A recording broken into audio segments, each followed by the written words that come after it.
Okay, cool. We're back. This is another top secret, episode 3. So I got a call with Suraj happening, I think, in about 10 minutes. So maybe he'll hop onto this. I'll try to send him the link and see what intel we can get from him. Let me do that now. Try to get him live here. So we have a Twitter space today with Penny Dance, the new CEO of whatchamacallit, JPEG Store.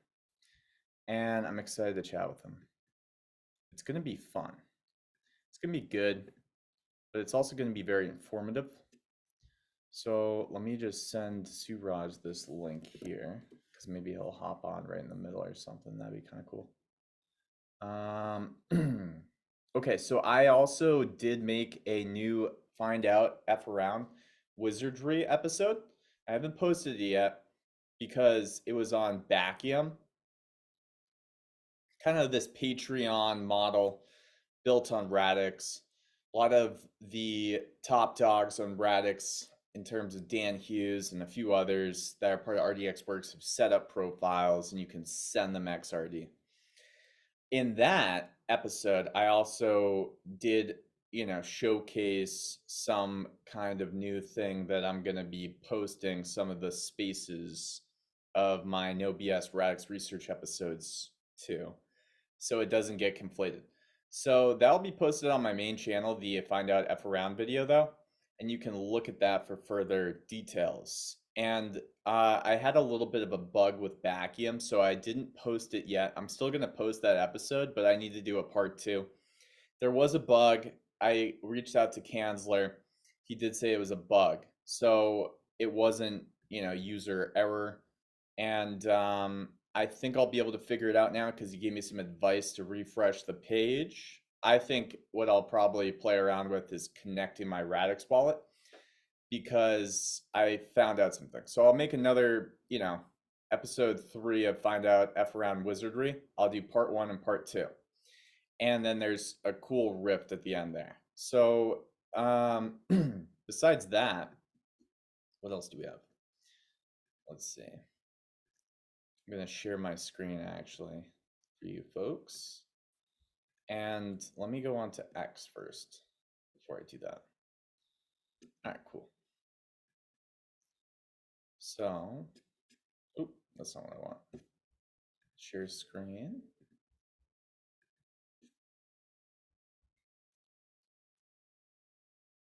Okay. So, couple of things. Huge shout out to everybody that's retweeting the space, which will be up Friday at 1 p.m. East. This is episode 7 of No BS Radix Research.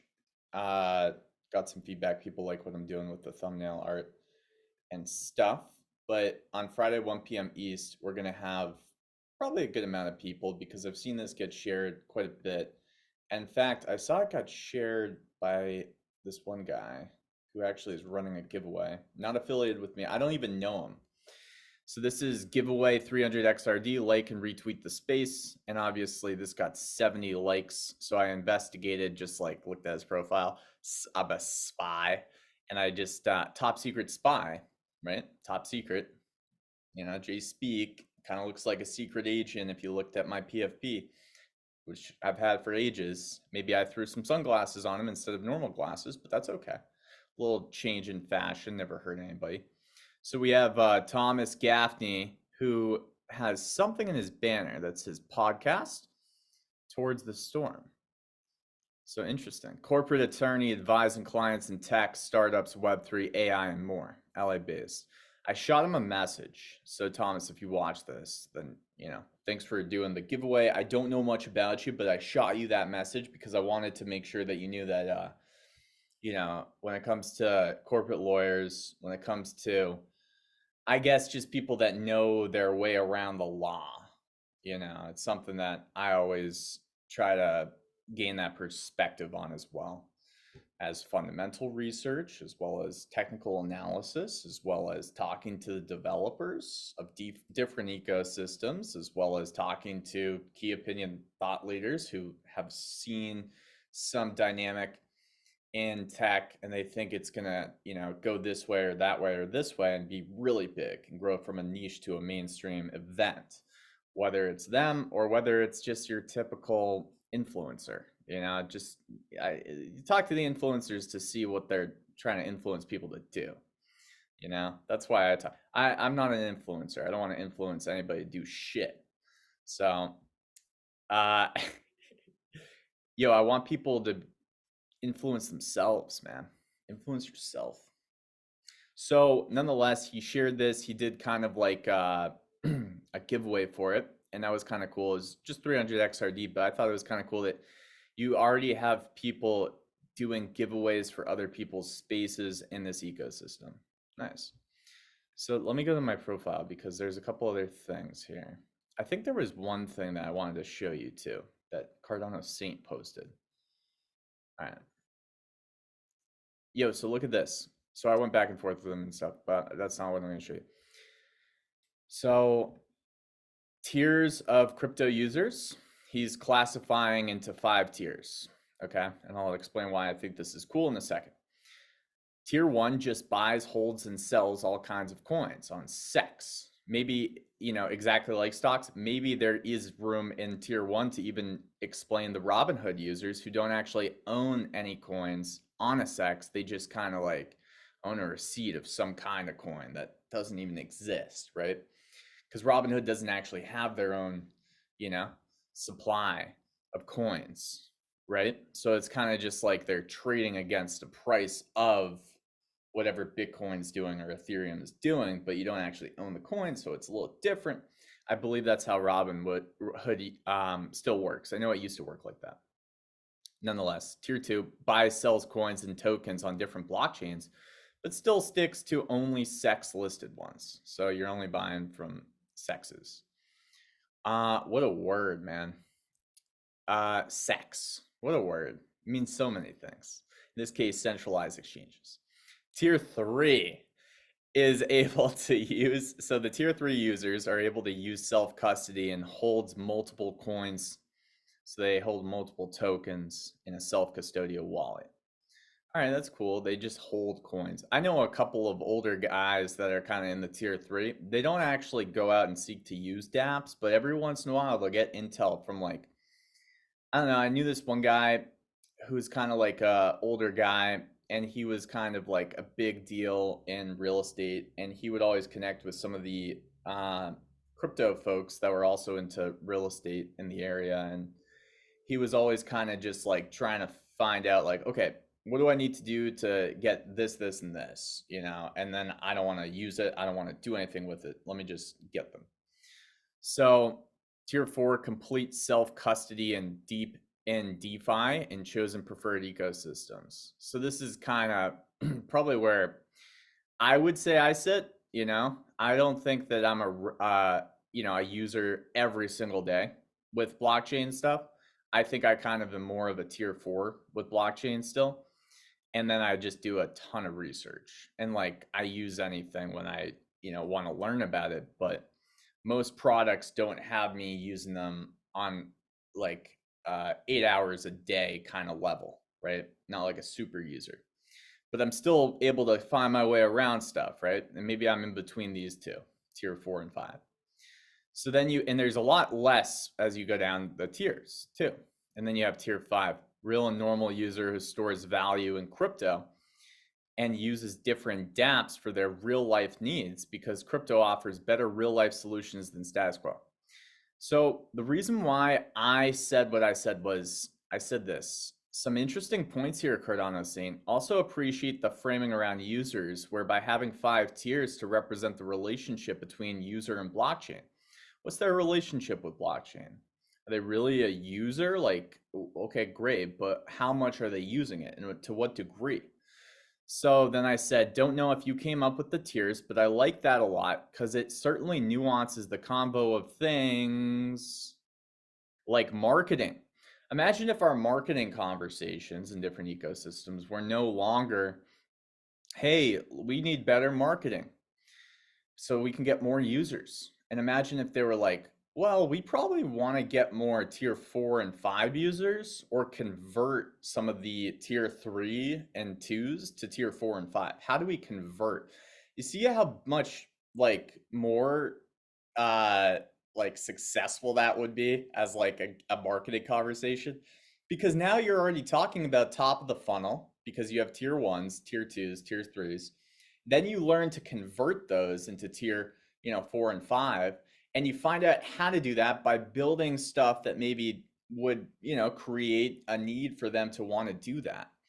And that means products that are actually useful for these users. So it gets to the core root of what a lot of us say in the marketing conversation who are kind of against the grain of all these people that are like, hey, let's get the mainstream. We got to tell our grandma, we got to tell our buddy, we got to tell them and them. Go get a MetaMask, go get a Nami, go download the Radix mobile wallet.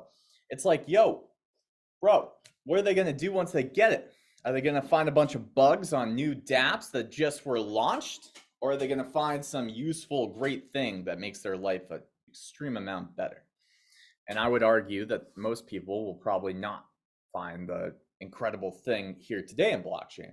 So when we segment the tiers, it gives people like us, some of us at least, I don't know how you feel about it, to make the argument that like, yo, we actually need to go back to the core value of blockchain before we can even talk about getting the mainstream, because we got all these tier 1s, tier 2s, and we got to convert them.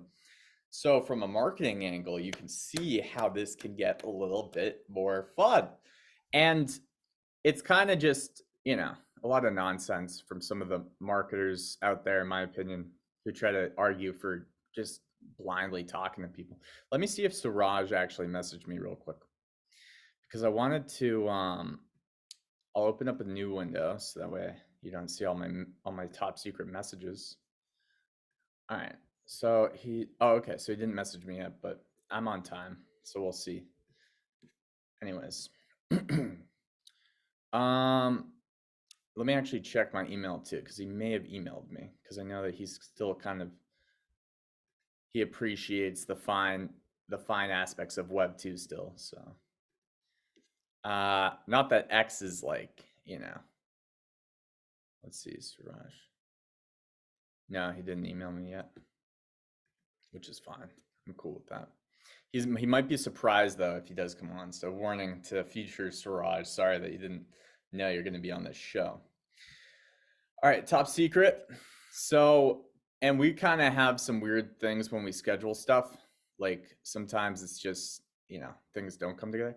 So 3 spaces I want you to know about. The biggest one for me to talk about is this one, which is the first one that we're going to have, which is today at 9 a.m. Eastern. And this is with Penny Dents, the new CEO of JPEG Store. There was a interesting tweet I saw, and I sent Penny some topics, but I found a new one already.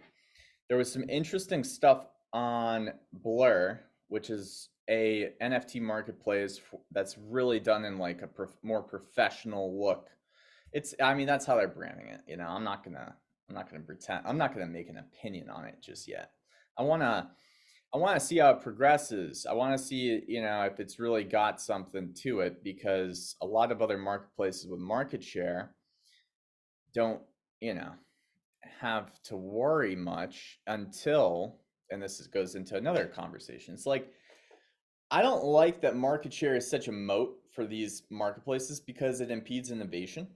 I believe that when you have a moat, such as market share of listings, and you're not sharing those listings in a distributed way for everyone in the blockchain to access and promote, you are vastly and greatly limiting innovation. I know that that's a fact, bro. And so that way marketplaces don't rest on their laurels. I believe in a future where we do distribute the access to listings, and whoever is building a service to do something with that listing, right? Because some people are so limited in their thinking, right? It's not just about buying or selling an NFT anymore. There's a lot of dynamic things you can do. So it's sort of like, it's kind of like that kind of stuff. I want so many services to have access to all the listings on the ledger. So that way no marketplace can be like, well, we have, this much market share. But guess who else is pretty interesting is Penny, because I talked to Penny briefly, and I talked to him a little bit with Shaz. Shaz made a big point to, say he introduced him and he wants love for that. So we'll give him some love. Thank you, Shaz. We love you. Okay. And then Penny came to the Axo booth later on, though, at the Dubai Summit. And he kind of caught up with me, and we just started chatting for a good 10 minutes. Peppered him with my nebula, I peppered him with all the things that you may have saw me really make a big deal about. And like people were like, what are you doing, Jay? Like, what are you even talking about, bro? Alessandro retweeted a couple of things that I posted though, so that was the one person that kind of like also sort of like, but nonetheless, he did build Nebula, so it's kind of expected at least, right? And the read on Nebula being a framework that could transition us into a more distributed listing era for marketplaces is why I would talk about Nebula, because it's something I've always believed. So when I brought these points up with Penny, though, he does not want to limit access for anything besides malicious potential things. And that's a good, like, kind of politically correct answer, because when you give everybody access to listings, people can do some malicious things. So I do hear him on that. And it's just kind of like, the ecosystem, I'm sure, will realize this train of thought of thinking soon. Maybe they haven't yet. A lot of you have, right? When I was first doing these things, nobody was even aware that we could actually transition into this kind of way. But a lot of people are kind of with this train of thought now. And there's still so many that just don't even know what we're talking about. So as there's more people, I think they'll keep things like JPEG Store maybe accountable. Oh, sweet. We have Suraj coming on. Suraj, you are being recorded. Okay. Just like briefly, I don't know if you can hear. We are in the middle. I'm just wrapping up like recording a show, but I wanted to get you on if you don't mind. Let's see if we can hear Suraj. Let me go back to this. Okay. Suraj, Suraj, you are being recorded, my friend. Thank you so much for coming on. I already kind of introed you because I was like, hey, I sent Suraj the link to the Zoom because I'm recording kind of like all the spaces I'm doing and stuff. And like, I have a new show that I call Top Secret where like yeah, I saw it.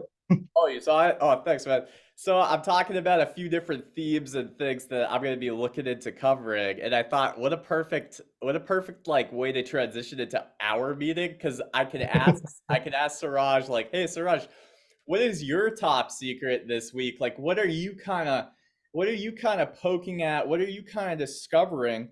And what are you kind of seeing out there or focusing on recently?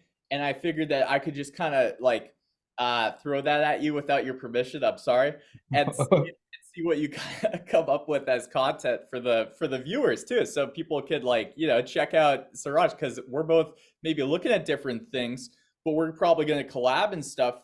Like we're talking about that, and it's cool to kind of also follow what he's kind of doing, because I'm not following some of the same things. So what are you kind of, and some of them we are, but what are you kind of seeing out there? Where you kind of looking at, man? And welcome to Top Secret for the first time, by the way. First guest ever on Top Secret. Yeah. Oh, thank you, man. That's great. So, first of all, like all of your shows are great. You are a fantastic host. You're a fantastic moderator. Because, like, I was in Istanbul like 2 weeks back, and I was talking to Daniel Friedman, and that happened 1 week after you did this show about this coin market cap. Remember? Oh, dude, that's probably what he probably tweeted, because after you probably talked to him, he tweeted maybe a week after our whole space. and he gave me a shout out. So maybe you kind of convinced him or something, Suraj. So if you No, told no, no, no. I him, didn't. No, I did not convince him of anything. We were no, talking no. for a while. We were walking around Istanbul, having nice food, and having a nice time in Istanbul. And we were Well, talking. And I'm sure you said something though, and I just want to thank you, man. no, no. Actually, he's like, what do you think about that show? He asked. So I was like, oh, I mean, it is fantastic. I mean, that guy is cool. Like, he's a really good moderator. You keep the thing going. Like, you have this talent of keeping the audience engaged in that conversation and transitioning from one topic to another, or from one speaker to another one. You are fantastic, man. You have this You know what it talent for is? that. And You know what it is? I've been thinking about this, Raj. I think people that like the spaces that I hold kind of feel comfortable with my discernment.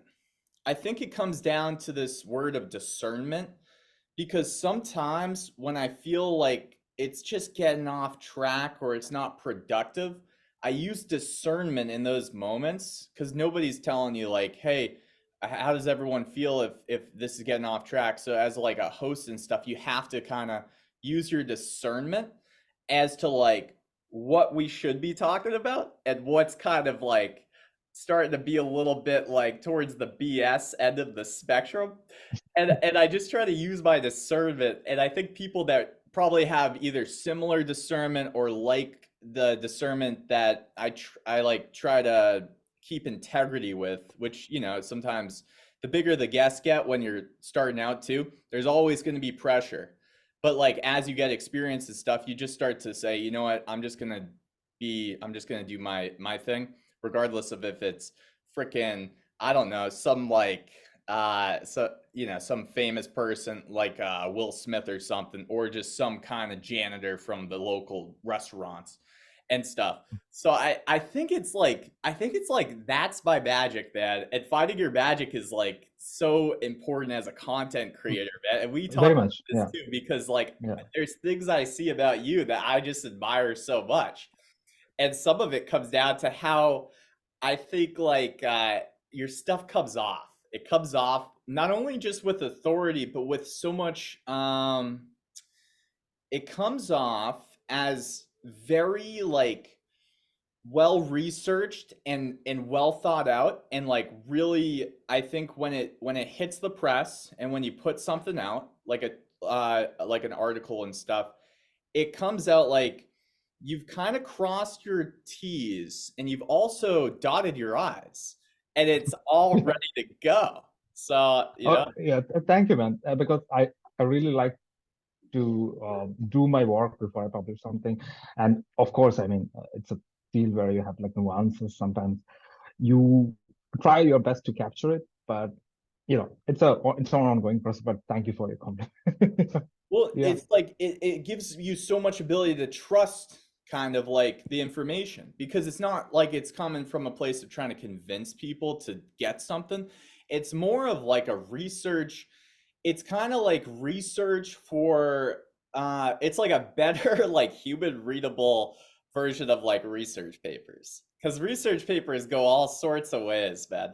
And I was reading one of your pieces recently that was just a tweet, I think, on polka dot substrates or like Oh yeah, yeah, the slashing one.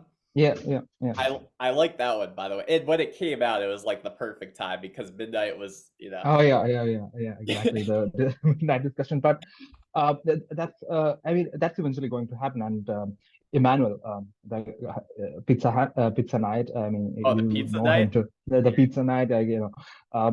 He like he made that tweet before that. All these all these kind of things that you can do on top of blockchains, which does not have all these features, can be done in different abstractions. Can be integrated, and this is going to happen. And I was just thinking, I went there, talked with them, and I was like, oh, this is definitely going to be integrated at some point somewhere. Not, I mean, so I was like, it all makes sense actually. Yeah. Dude, that blows my mind still because as I think it was the first point that I kind of started to turn the way I thought about these things into more towards that direction was I remember when I was first learning how to code, and I was talking to Alessandro, and he gave me a great like JavaScript guy named Bob Tabor to like learn different things about JavaScript.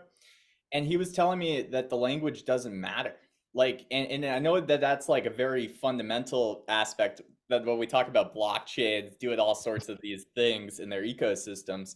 But when I realized that, I started to think like, okay, so in other words, some of these blockchains, whether it's EVM, whether it's, the Radix engine or the Radix full stack, whether it's the Plutus VM, some of these futures look so gray. It's not black and white where this Yeah, stuff can be, implemented, or, it's just kind of like all of them could actually like, be very similar, and like the very like the ones that are left at least, like they could all offer similar advantages or benefits, even if one is offering these advantages or benefits in, let's say, 2025, and then this one gets there at 2030, it's still like able to do it. So it's like a lot less contentious around, am I going to be on the right blockchain, or are they going to be on the right blockchain? Because it's more about, can your ecosystem continue to deliver and find the value of blockchain, and make some development decisions to make it easier, make some decisions on how you want to maybe differentiate yourself at first. But yeah, man, I've been thinking about this too, and it just looks so gray. It yeah, feels so and gray. you hit the nail on the head. Like it is actually great, and I think one of the most important field that will make will bring blockchains and combine it with AI, like zero knowledge tech is going to be a bigger narrative going forward. I guess that technology that the people who are working on the projects who are working on it is actually going to bring combine the best of blockchains with AI, and this is going to be a very pivotal technology Wow. that's going to define. Oh, okay. So Yeah, this is yeah, what you were messaging me about, like, hey, there's yeah. like, So dude, and I this, was looking, the viewers, yeah, listen to this, because this is actually like, I didn't even have time to think about how zero knowledge proof and AI will fit together yet. So this is kind of one of the reasons why we're actually doing a call in the first place, and the viewers are hearing it for the first time from Suraj too, which is great because now we have the content and we're talking about, because you think that for obvious reasons, but it's kind of like, yeah, let's put a couple of those pieces together, and then we can stop, the recording at some point and just chat. But let's put a couple of the dots on the i's, and let's put a couple of let's cross some of those t's real quick. I mean, so how does this kind of how does like that statement or that claim, right? Because if you see a vitamin and it says it's got this amazing benefits, it's kind of a claim. So let's talk about the claim, and break that down, of AI mixed with zero knowledge proofs on a very overview level, because that is an interesting thing to discuss. Yeah, I could see a couple yeah, of ways, but yeah. because I think fundamentally the quality of the machine learning language, like this large language models, LLMs, depend upon the database. So a database is what defines it. Because last year I was like reading through some of the content, and basically they said, okay, if all these optimizations, what you can do on things like ChatGPT and evolve it, fundamentally the quality depends upon the data. And most precious and so basically these what we are using now is basically this what do you call it, like it's not like AGI, it's like uh, called like a narrow AI, in the sense that it's for particular purpose you can use it, and it's like really useful, like really precious data, like for niche data. For example, if Health, if you're like or health, health, of course. If Dr. you're, Siraj in the house. I mean, I don't know if you want to go to something that you're kind of more familiar with, but yeah, if you want to use data from hospitals, okay, for example, you have like as of now, you have these things like Da Vinci, which doctors use. It's like to okay. do surgeries. Basically, it's not automated, but it gives you much more precision and stuff like that. But once you're looking through the camera, you see a particular pattern, like something. Okay, if you have enough data, you can actually make like a spot diagnosis, or it can help to you know help to from the morphology or whatever. You can, okay, this it looks like this, of course. Then what is an next step? So you need a lot of data, like a lot of really precious data to make that kind of applications. And the thing is that no hospital in this current time would give away that data because it's patient's data, a lot of things involved. So how can you train large language models Without that, using those data without actually exposing a lot of other, a lot of the, and that I think that is one of the areas where you can actually integrate zero knowledge with AI, and maybe with immutable, like oh basically wow, so the okay, immutability from the so block. I so mean, I am just still no, yeah, let's imagining. yeah, but let's make something out of that because basically, if let's just say, and I don't know how this works, but let's just pretend for a second that like to have the Da Vinci, level like Super Saiyan Da Vinci essentially, like the best one that is able to give all this different context and more nuances while like a surgeon is actually, performing on somebody's body. You would need almost every hospital in the world to maybe share individually their data. They don't want to do that because of all the security risks. They don't want to expose their patients' data. It's maybe even illegal. So, how do you still train that AI to recognize all these contexts without breaching the integrity of like having that data protected? And you create this sort of encryption with zero knowledge proofs that lives between the hospital and the LLM, so that way they can still share on an individual basis through these kind of like zero knowledge proofs the data while keeping the integrity. And that might not be the perfect example, but it could be like a great one for just conceptually starting to understand where this is going, because that's just one use case and there's probably even like a million more. Is that kind of Yeah, like, is that kind of if okay? you if Yeah. you really simplify, the idea is you can train niche valuable data without, which you cannot do right now, to train all these LLMs without exposing any sensitive details, or Huh. So I could so that a content creator could, share their data to an LLM without maybe showing that it's theirs. There's probably reasons why I would almost want to do that. I'm trying to figure out them because the use cases are always what I like to think about, Siraj, because like the use cases are hard to come up with sometimes too with new things like this. But I could see a million different use cases for that already. It's just kind of like figuring out where it fits and the puzzle, like putting that little puzzle piece together and why somebody would do it. Because yeah. niche data, it's Yeah, so what I believe is that zero knowledge lies in the intersection, between blockchain and AI eventually, and this would be one of those technology that could bring both together. And as of now, there is, and it's a gray, as you said, it's the gray thing that brings things together. So there, like something like one that. of the things, like I have benefited a lot from this, but at the end of the day, the tribalism in blockchain is annoying, and it's It's actually a annoying. great, It's yeah, yeah, no, it is annoying. Screw those uh, tribalists, man. I'll it's, tell you, dude.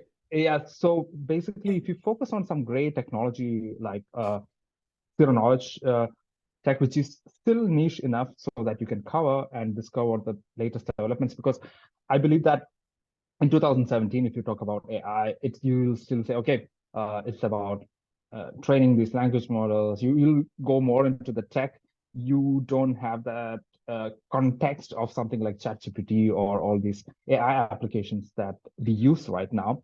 So I think zero knowledge is still expensive computation. There need to be much more like iterations to make it to that particular level. But I think it's in a phase where you can start covering it, you can start writing about it, give the perspective to the audience, and also bring in people who can talk about it. So that's why I was like, okay, Jay, you are such a good host. You should actually know Dude, start a dude, no bullshit zero bro, knowledge spaces. yeah, so this is kind of where it's top secret because Suraj, if you go back and see I've been saying this. Web3 to me, and I don't like to segregate AI from Web3. I never have. So for a long time on this channel, and there is a plan to kind of, I'll tell you, but it's sort of like AI, blockchain, and then immersive technology, which I call the metaverse, are the three most exciting technologies to watch the next 16 years. And I say random amounts of years, but basically I'm just trying to, say, hey, let's be patient with this stuff. Because what's going to be great is all these intersections between those three. So I am on the same page as Siraj, literally on a page writing down what Siraj is saying. And the thing is about like AI is, yeah, man, I will also be with you in the trenches covering the AI more if that gives any kind of little foreshadowing of some stuff. Dude, I kind of wanted to give you something though, in case you Oh, haven't thought of this before we shut down the recording, and then I'll chat with you.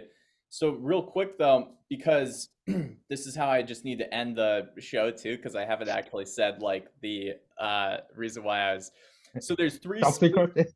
Yeah, yeah, exactly. So there's three spaces once again. One's today at 9 a.m. Eastern with Penny Dents from JPEG Store. Tomorrow we have Sebastian Guillemot to do a no BS EVM research space, and that's going to be at 11 a.m. East. And what's really interesting about that, Siraj, too, is as I've been kind of just trying to like, also be annoyed by the tribalism, it's kind of funny because for me, it would be absurd not to research EVM at this point and talk to people about Cardano.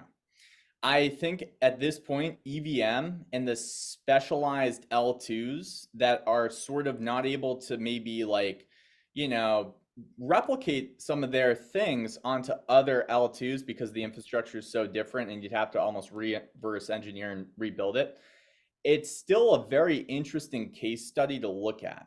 And then you have people like Sebastian Guillemot, and this ties into the space with Pyama, who will create this big, like almost sort of, I kind of like to use the term concatenate because this was done in what's it called? Counterfeit, where they kind of like have a pot that maybe has some valuable thing in it. They cut a hole in the pot, they take out the valuable thing, and then they reseal the hole with fire and they kind of concatenate it.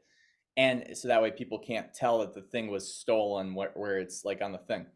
And I'm not saying that Sebastian is stealing some valuable thing. What I am trying to say though is he's using a valuable thing on an L2 and an EVM ecosystem in like with the Pyma engine in the same game as he's using some other valuable thing from a different L2 in a game. Yeah, So now he can actually create kind of like a platform for all these unique processes.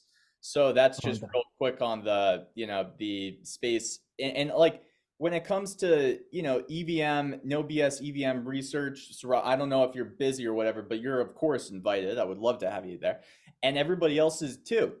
And we're really going to dissect some of the different. I think like I talked to Sebastian last week, and he threw a bunch of different L2s at me, and I didn't even know what he. It sounded like a different language. And I was like, I gotta learn this stuff, bro. Like, what the heck? I like how much has been built.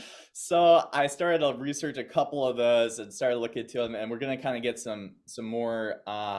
It's gonna be more of like a good space to start our research. I think to go a little bit deeper into those ecosystems, so that way we're informed and we can, really say what the heck is going on over there instead of just saying, oh, it's EVM, it's global state. Oh, it's never going to have atomic composability. So that's, Uh, and then, yeah, yeah, I'll just say this and then get your comments too on everything. But no BS Radix Research episode 7, Friday, 1 p.m. East. Love, again, Suraj, would love to have you. And there's a lot of cool stuff happening over there too. There's a lot of interesting stuff. So those are the last things for top secret. Any comments on any of that stuff, Suraj? you should definitely ask Sebastian about CKAVM and how that's going to bring a much more, how it's, what uh, I mean, what's going to change with that? What are the possibilities? And because I think Scroll mainnet went live. Did you say what was it again? Can you say it for the viewers or type it in the chat even if you want, Suraj, whatever you want. CKEVM, like zero knowledge EVM.